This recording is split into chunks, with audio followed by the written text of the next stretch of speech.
अस्सलाम वालेकुम नाज़रीन, मैं हूं आदिल निज़ामी और आप देख रहे हैं मेरा डिजिटल चैनल। नाज़रीन, पाकिस्तान से हालात ख़राब होने के बाद इंडिया का जो नेशनल फ्लैग कैरियर है एयर इंडिया, उसने हाथ खड़े कर दिए हैं। उसने कहा जी हम एयरलाइन नहीं चला सकते। मोदी सरकार से उन्होंने करोड़ों रुपए बल्कि हज़ारों करोड़ मांग लिए हैं। कितने हज़ार करोड़ मांगे हैं और पूरा माजरा क्या है और इसकी वजूहात वो तो आपको पता ही है कि पाकिस्तान की जानिब से एयर स्पेस बंद करना है। तो एयर इंडिया की क्या हालत है, कब तक ये दिवालिया हो सकती है, कब तक बंद हो सकती है, ये आज हम आपको बताने जा रहे हैं। तो क्योंकि तकरीबन 6.25 माह हो चुके हैं कि पाकिस्तान ने अपनी एयर स्पेस बंद की हुई है, तो वहाँ पे इस टाइम चीखें ही चीखें हैं। दीगर एयरलाइन भी मुश्किलात का शिकार हैं, लेकिन एयर इंडिया जो है, जो वहाँ का नेशनल फ्लैग कैरियर है, 190 प्लेन का उसका फ्लीट है, बड़ी एयरलाइन है और ऊपर से ट्रंप बिजलियाँ गिरा रहे हैं उनके ऊपर। तो क्या हालात हैं ये आपको बताते हैं जनाब। जैसा मैंने पहले कहा जी, भारत का नेशनल फ्लैग कैरियर है, 190 प्लेन का उसका टोटल फ्लीट है। वो शुमाली अमेरिका हो, यूरोप हो, दुनिया के बड़े बड़े डेस्टिनेशन पे एयरलाइन जाती है और तकरीबन दुनिया की सबसे बड़ी पॉपुलेशन इंडिया में रहती है और ट्रैवल के लिए इसी एयरलाइन का इंतखाब किया जाता है, जो हाल ही में कुछ अर्सा कबल ही उसको निजकारी की गई थी। हुकूमत ने उसको मतलब एक निजी शोबा जिसको टाटा ग्रुप ऑफ कंपनीज़ है, वहाँ की बड़ी कंपनी है, उसने ओन किया था। अब जनाब पाकिस्तान की जानिब से अप्रैल के महीने में इंडिया की जो एयर स्पेस थी, इंडिया के लिए जो एयर स्पेस थी वो बंद की गई थी कि इंडियन कोई भी जो कंपनी है, जो इंडियन कंपनीज़ के जहाज़ हैं, वो पाकिस्तान की एयर स्पेस इस्तेमाल नहीं कर सकते, यहाँ से गुजर के नहीं जा सकते। ये जनाब बंद होने से न्यू दिल्ली और जो इसके सराउंडिंग जो एरियाज़ थे, उनको तकरीबन विद इन इंडिया 1.5 से 2 घंटे का ट्रैवल करके फिर जनाब उनको जाना पड़ रहा है GCC कंट्रीज़ की जानिब। और इसके साथ अगर हम बात कर लें जनाब जी, यूरोप भी जाने के लिए उनको ये रूट इस्तेमाल करना पड़ रहा है और शुमाली अमेरिका के ममालिक में जाने के लिए भी यही रूट इस्तेमाल करना पड़ रहा है, जिसकी वजह से उनकी जो कॉस्ट है वो बहुत ज़्यादा बढ़ गई है। इस लेवल पे चली गई है कि सिर्फ नुकसान एयर इंडिया ने जो कोट किया है, जो उनके जो CEO हैं विल्सन, उन्होंने एक तकरीब से किताब में जनाब इसको कोट किया कि 4000 करोड़ का नुकसान अब तक हो चुका है। मतलब इतना एक मतलब ख़तीर ये रकम बताई जाती है। मतलब वो शायद इसको मज़ीद चंद अरसा इसी तरह सूरत हाल चलेगी तो इसको बर्दाश्त करने की पोजीशन में नहीं होंगे। चंद माह पहले एयर इंडिया ने बाकायदा तौर पर जो एविएशन मिनिस्टर हैं उनसे मुलाकात भी की और दीगर जो एयरलाइंस हैं उनके लोग भी शामिल थे। एयर इंडिया ने उस टाइम ही कहा था जी आप हमें सब्सिडी दें, ये मामला आपका सियासी है और ये आपकी हुकूमत ने ये सारी चीज़ें कर रखी हैं, तो आप करें, जंग लड़ें, जो मर्ज़ी करें, हमारा तो बिज़नेस जो है बिल्कुल डूब जाएगा, फ्लॉप हो जाएगा।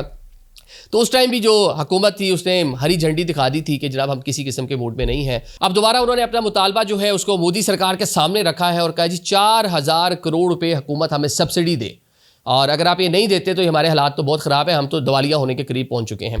जिस पर जनाब इंडिया में खासा उन पर क्रिटिसिज्म भी हो रहा है। दीगर जो एयरलाइंस हैं उन्होंने तो सब्सिडी नहीं मांगी। जो इंडियन लोग हैं, जो आप एक माइंडसेट के जो लोग हैं, जो प्रो वॉर और प्रो जंग है, उन्होंने जनाब क्रिटिसिज्म शुरू कर दिया है कि जो दीगर एयरलाइन है, इंडिगो है, वो जेट, स्पाइस जेट, पता नहीं कौन कौन सी उनकी एयरलाइंस हैं, उन्होंने तो नहीं मांगे। जनाब आप क्यों मांग रहे हैं? तो उन्होंने कहा जी हमारी क्योंकि एयरलाइन सबसे बड़ी है, फ्लीट सबसे बड़ा है और हमारी जो डेस्टिनेशन है, बाकी एयरलाइंस उनका खासी बड़ी हैं, उनके बड़े फ्लीट्स हैं, लेकिन इंटरनेशनल सबसे बड़ा फ्लीट ये है। और ये पाकिस्तान ने तो बिजलियाँ जो गिराई हैं सो गिराई हैं। वो जो ट्रंप ने बिजलियाँ गिरा दी, एक तो सबसे पहले उन्होंने H1B वीज़ा जो है उसको ख़त्म करने का उस तरह से ऐलान किया या उसमें तो कुछ तब्दीलियाँ लेके आए, तो सबसे ज़्यादा उसके बेनिफिशरी इंडियंस थे।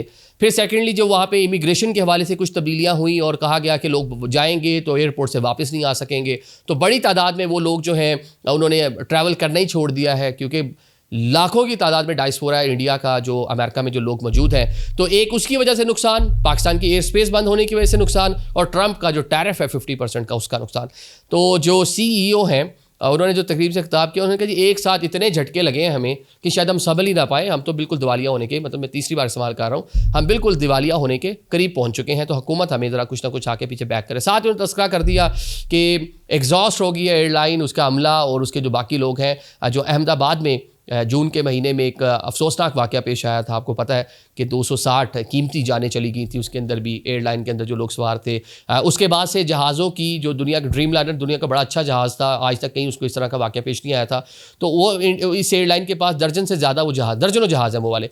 तो वो भी मुश्किलात है कि जनाब लोग डर रहे हैं उस जहाज़ में बैठने के लिए, क्योंकि एक और भी फ़्लाइट के अंदर अचानक से सिस्टम में गड़बड़ हो गई थी। तो ये कहा जा रहा है वहाँ के जो सिविल एविएशन से मुंसलिक जो लोग हैं कि जितने भी जहाज़ इनको ग्राउंड करके इसकी जो नेविगेशन सिस्टम है, इलेक्ट्रॉनिक्स है, इसका जायज़ा लिया जाए, क्योंकि दोबारा भी इस तरह का वाक़या रूनुमा हो सकता है। तो ये जनाब इस टाइम कह लें कि इंडिया में जो उनकी सबसे बड़ी एयरलाइन है, नेशनल फ्लैग कैरियर है, उसको शदीद मुश्किलात का सामना है, और उनका ये कहना है कि अगर हालात यूँ ही चलते रहे तो शायद हम एयरलाइन बंद करने की जानिब चले जाएंगे। और दूसरी जानिब पाकिस्तान ने जो तोसी है, आपने जो नोटम नया जारी हुआ है कि 23 नवंबर तक इसको जो है एक्सटेंड कर दिया है। 23 नवंबर तक कोई भी इंडियन जहाज़ जो इंडियन कंपनी ओन करती है वो पाकिस्तान की फ़ज़ाई हदूद इस्तेमाल नहीं कर सकेगा। एक तरफ उधर मुश्किलात हैं और दूसरे पाकिस्तान अपने मौक़िफ़ पर, अपनी चीज़ों पे और अपनी जो फ़ज़ाई हदूद है उसको ना इस्तेमाल करने देने के मौक़िफ़ के ऊपर अपने जूँ का तूँ उसी तरह खड़ा हुआ है। तो वहाँ पर ख़ासी एक तरह से मुश्किलात देखने को मिल रही हैं, और ये सिस्टम अगर यूँ ही आगे चलता है तो जो उनके ख़दशात हैं वो सामहो रियलिटी की जानिब बढ़ते हुए नज़र आते हैं। Thank you so much.